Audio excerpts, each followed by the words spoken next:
Intro. It's intro time. Shush. Everyone shut up.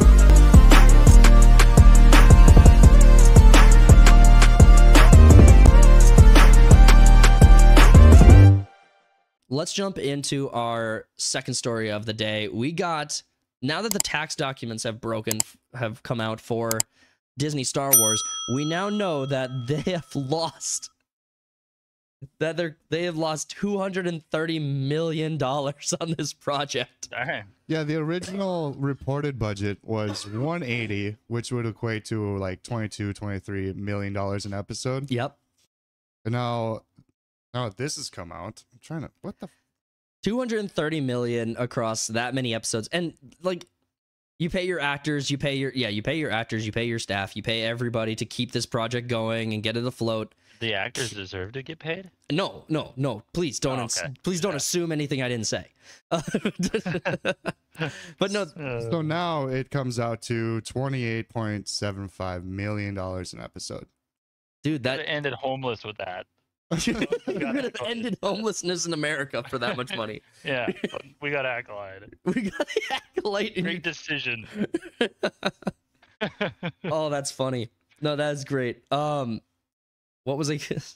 The other thing I was gonna say about the Acolyte was that obviously they canceled its second season, so they're not getting a second season. But you still have lesbian headlamp Leslie Headland, who's trying to who's pushed for the season 2 to come back. You have Amanda Steinberg, who don't fuck with no discourse. She wants the show to come back, and she's been on doing interviews and stuff where she's been talking about its cancellation and wanting to come back for a second season. This thing will not die. It really won't. It's super frustrating. You die. It's $1 million a minute that they spent on it. Trying to throw dirt in the casket. The one thing to consider about this is that the fuck? Oh, we just got it. Genji just for subscribe. I'd never. Thanks for subscribing, bud.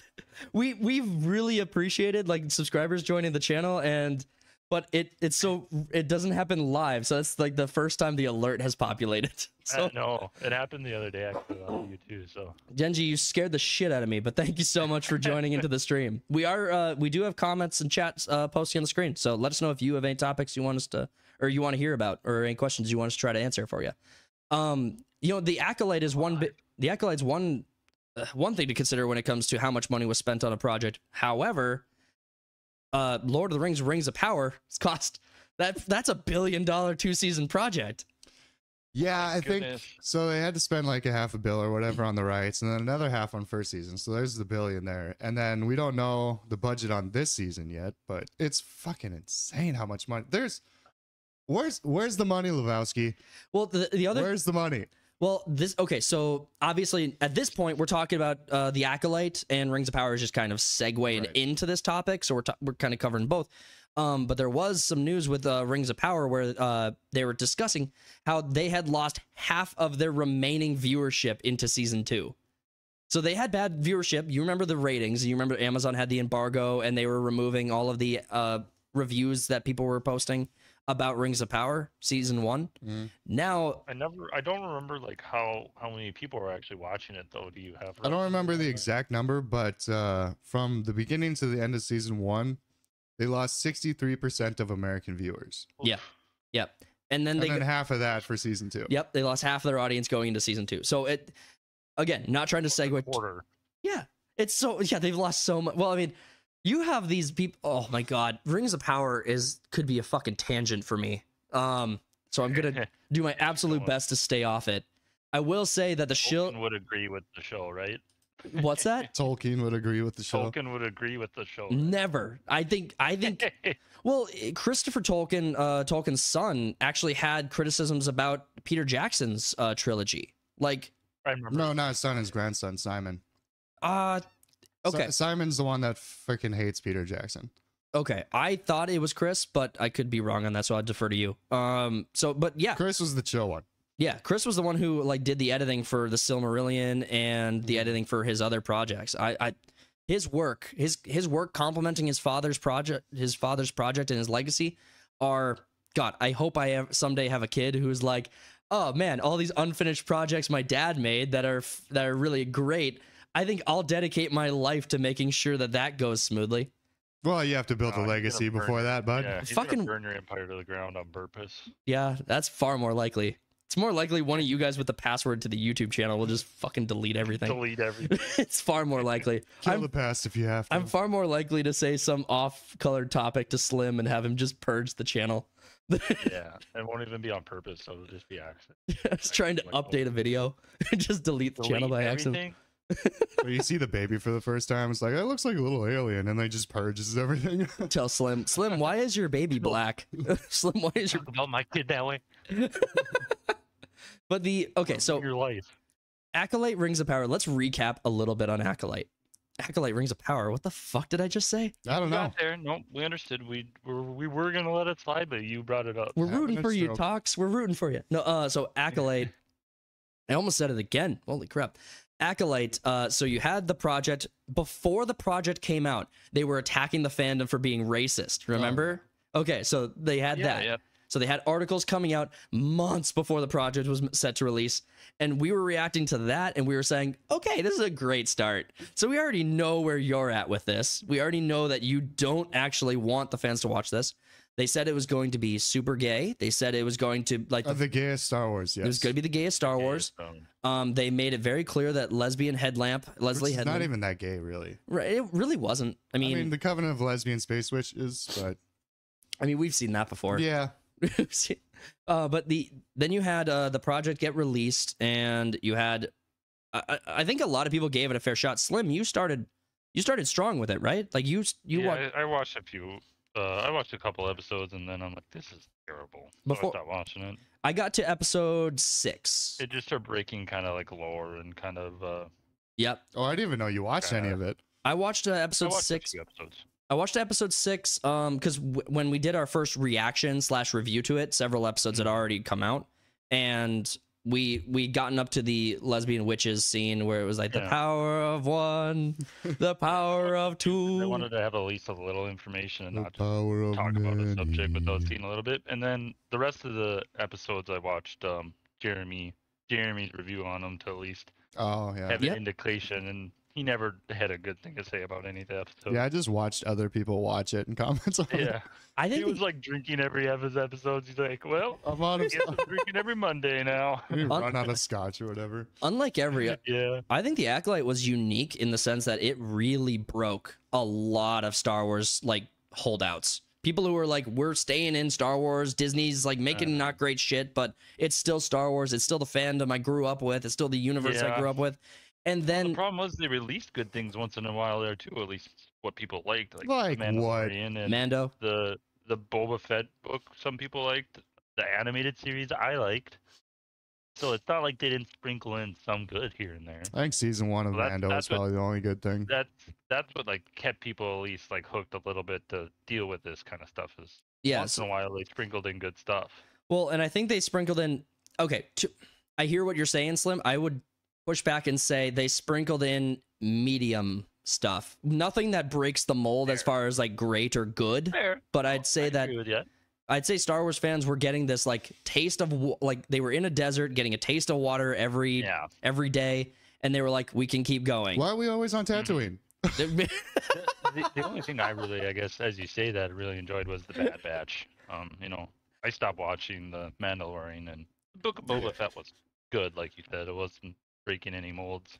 I can only think of like a few scenes maybe in Mando that were good. Like you got the Bill Burr Yeah. scene talking to Right. that one. That was excellent. Yep. That was great. And then maybe when Luke comes in. But you had like even Yep, yeah. even famous like when Ahsoka came in, I like that as Nah, well. don't care about so. even famous Star Wars YouTube channel. Well, famous Star Wars. I mean, like big YouTube content creators who Yeah. review exclusively Star Wars, like Star Wars Theory. I mean, this seemed to have like really pushed him out of his like hold Yeah. on Star Wars. I mean, Cody probably I understands saw that better him than I do. do. But Yeah, I mean he's still like, hey, some projects weren't great or whatever, but he thinks Acolyte is total shit, and now he's an outcast. Yeah. Because he thought Acolyte was shit. that dude gets Oh, he's not wrong. that guy gets attacked on Twitter seemingly more than any other Star Wars. There's the Star Wars girl. Like what's her like? I don't know. Oh, that Star Wars girl. That There's Star Wars girl. Generation Tech too. That guy. I don't know if you know who that is, but he's pretty big too. Yeah, we need to create more we need to go on Twitter and be posting more shit. Because then shit talking more. Well, then they'll attack us. Yeah. That's what we do. We get it. It's funny. Yeah, it's like that's how we're gonna get. you're all cool and dandy with everyone until you disagree with them on one thing, and then they'll just go and fucking try to cancel your entire channel and take your livelihood from you. They went to YouTube. They went to YouTube trying to cancel like Geeks and Gamers, These Nerdrotic, Star fucking Wars. Karens went to the manager. Not cool, bro. And they were like, it was about targeted harassment. It's like, do you realize you're doing the targeted harassment right now? Yep, that's exactly right. YouTube was basically like, they did nothing wrong, fuck off. We got another story talking about the Acolyte with related to Agatha All Along. Agatha All Along's ratings are like they're plummeting. Like they did so bad. And then they're talking about like being canceled next to the Acolyte. All of the numbers that we've been looking at, and obviously the tax documents are, it's not advised to lie on tax documents, I would say. So I mean, like, I don't think it matters if you're Hollywood. Fine. that's fair. That's a good point. But yeah, so Agatha All Along plummeting. You have the Acolytes doing that got canceled. I mean, Agatha All Along was immediately not going to get a second season. They knew immediately that it was going to be. It never was planned to do one. They're doing a Visions show after this, and that will be like the trilogy: Wanda, Agatha, Vision. Oh man, that would have been smart if any of them were good. Yeah, maybe Vision will be good because they're turning stuff around and that hasn't shot yet. So, well, and you and I both like the actor who plays Vision. Paul Bettany, Yeah. So I mean, like, great fucking actor. well, and I like Elizabeth Olsen who plays Wanda. I think she's She's got a couple good assets. Yeah. yeah, she's got some great assets. she's fantastic. But I actually saw Elizabeth Olsen like in a project for the first time. She was a guest star on Harmon Quest. Really? Yeah, she was one of the guest stars on Harmon Quest, and she was fucking hilarious. Yeah, she was she was so funny. So I mean, She got all the personality out of that family. a bitch. She might. I don't know. Oh yeah. Oh god. Yeah, you forgot about Mary Kate. I forgot that they. I had no honestly. Oh my goodness, I didn't know that. Yeah. I didn't know it either. See, like, okay. Oh my goodness. See, she was the. She didn't. Are you fibbing with us right now? No. Is that science? Is that fact? Yeah. All right, you heard it here first, guys. You're. Go fact check him in the comments. This is why you, I don't know. This is why you come to Third Party Studios. You hear breaking news. I didn't even know that was a secret. It's probably not. It's probably not.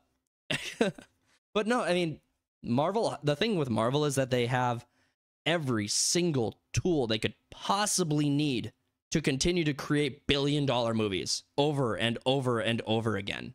They just don't have any of the writing talent or any of the like motivation to do it since they can't financially fail. I think this was like someone said from like the crew or whatever on the Rings of Power, and I think this rings true for Disney as well, is that they don't know how to make TV, they know how to make movies. And that's why these TV shows seem to be drawn out where like nothing happens. There's only story for maybe 90 minutes.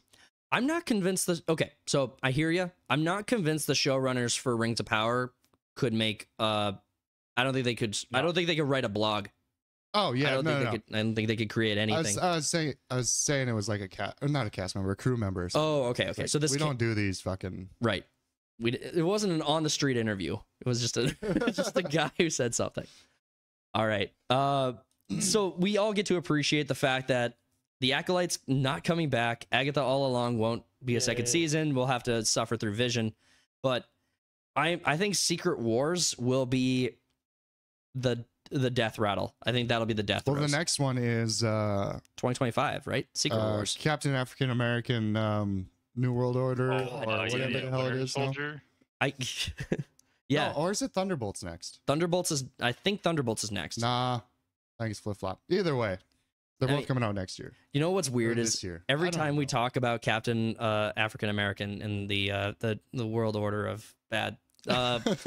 I always think Brave New World. That's what I always think that it's already come out and it's come and gone. That's I thought it did too, honestly. Well, they've made this movie 3 times now. Yeah. So well, that's not. It's still got some catching up to do to Blade. Just release all 3.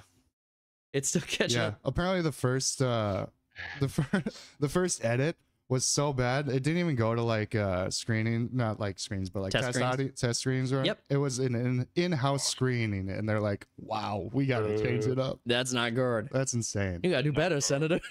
Do better, screenwriter. But we've enjoyed the fact that these projects are flopping, and I think that we'll have maybe. I think even Marvel is going to have its Acolyte moment where it's like this is probably it.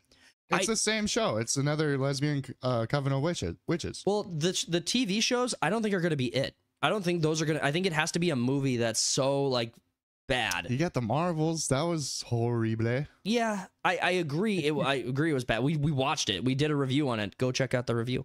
Yeah, as soon as the credits roll, I was fuck out of there. Yeah, you didn't even get to see the last part. It was so good. Yeah, But- you stood up right away and just left. Yeah, I'm not sticking around. Have fun, guys. Well, But it was like required reading to see those cutscenes. well, the last Star Wars movie was 2019 with Rise of Skywalker, and that one actually still made money.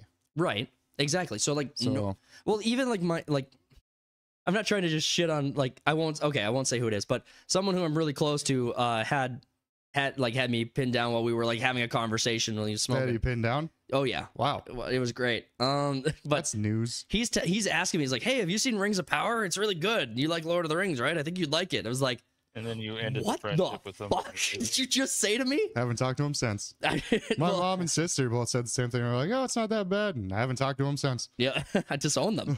I don't even know if they're alive. I threw them out of the car going 70, and I didn't look back. But no, like there are still normies who are gravitating to these projects, and they don't know. I mean, they don't know anything about the writers, like the way the writers interact with their audience, or the way that studios like actively attack audiences or try to like remove entire like businesses through cancellation on YouTube. Well, yeah, I mean, for me though, like when it comes to Rings of Power, I just know the Lord of the Rings movies. I don't really know that much lore outside of it, and so I'd be like a normie in that situation, but I guess I see all the bad writing and fucking Oh, it's shit so that no one bad. else does. Yeah. It's like, Yeah, it's something to be. I just turn it on and crochet and it's fine in the background. It's like, what the fuck, lady? All right.